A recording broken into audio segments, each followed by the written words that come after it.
Time వచ్చి exact 10:30 అయిద్ది అనుకుంటా ఈ వీడియో షూట్ చేసేటప్పటికి.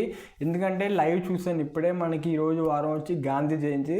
సో మార్నింగ్ లైవ్ అయితే పెట్టడమే అసలు ఆదిత్య ఓం గారు లైవ్లో ఏదో దీర్ఘంగా ఆలోచించి అలా ఉన్నారు. సో చాలాసేపు బోర్ కొట్టింది. అండ్ మణికంఠ ఇందుకు ప్రతిసారి ఇంకొక వైల్డ్ కార్డ్ ఎంట్రీ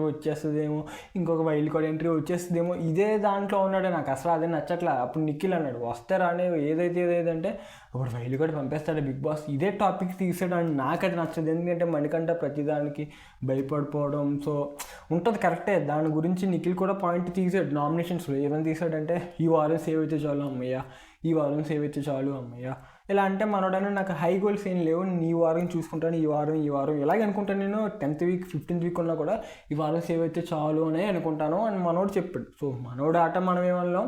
బట్ నాకు అనిపించింది ఏంటంటే ఇంకొక వైల్డ్ కార్డ్ వచ్చేస్తుందేమో, నేను వెళ్ళిపోతానేమో హౌస్లో నుంచి అని ఆ ట్రాన్స్లో ఉన్నాడు. మనోడికి బయట మంచిగానే ఓటింగ్స్ ఉన్నాయి, మంచిగానే పిఆర్టీ మంచిగానే వర్క్ అవుతుంది. సో తనంత స్ట్రెస్ అవ్వకుండా సో ఏదైతే ఉందో ఎదురెళ్ళి నిలబెడతాం ఆడతాం అనే దాంట్లో లేడే నాకు అనిపించింది పర్సనల్గా.